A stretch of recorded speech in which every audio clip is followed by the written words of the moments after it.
বরিশালের বানারীপাড়ার চারদিক সোনালী ফসলে ভরে গেছে। সারা মাঠ পাকা ধানের সোনালী মিলন মেলা। যেদিকে তাকাই না কেন বাতাসের তালে পাকা ধানের সোনালী আভা দোল খাচ্ছে। বরিশাল বানারীপাড়ার প্রতিনিধি জাকির হোসেনের প্রতিবেদনে থাকছে বিস্তারিত। মাঠে মাঠে সোনালী ধানের ঝিলিক। ব্রি-৭৪ ধানের বাম্পার ফলনে কৃষকদের মুখে হাসি ফুটলেও বৃষ্টির আগমনে দ্রুত ধান কেটে ঘরে তুলতে ব্যস্ত সময় পার করছে চাষিরা। আর দ্রুত সময়ে ধান কাটতে গিয়ে বিভিন্ন সমস্যার সম্মুখীন হতে হচ্ছে মালিক ও কৃষকদের।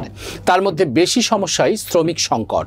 এই সমস্যায় বেশি পড়তে হয়েছে মালিক পক্ষের। তার জন্য শ্রমিকদের মজুরি গুনতে হচ্ছে ১.৫ গুণ। বানারীপাড়ার সলিয়াবাগপুর ইউনিয়ন ঘুরে দেখা গেছে কৃষকদের ধান কাটার দৃশ্য।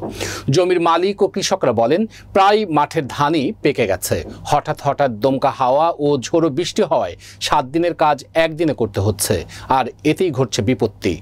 শ্রমিক পাওয়া যাচ্ছে না, যাও পাওয়া যাচ্ছে তার দিন হাজিরা ৮০০ থেকে ৯০০ টাকা। অনেকটা বাধ্য হয়ে আমরা পরিবারের নারী পুরুষরা মিলে ধান কেটে ঘরে তোলার চেষ্টা করছি। এমনকি মধ্যরাত পর্যন্ত মাঠে থাকতে হয় ধান কেটে ঘরে তোলার জন্য।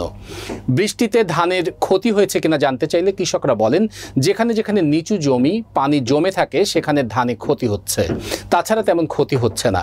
তারা বলেন, ব্রি-৪৭ ধানের এবারের ভালো ফলন হয়েছে। এবারের ধানের এক এক আটিতে ৪-৫ পাহাড়ি ধান হয়েছে। কিছু কিছু আটিতে ৩০ কেজিও ধান উৎপন্ন হয়েছে। যারা দৈনিক মজুরিতে কাজ করেন তারা মাঠ থেকে ধান কেটে আটি বেঁধে ভ্যান বা মাথায় করে মালিকের বাড়ি পর্যন্ত পৌঁছে দেন।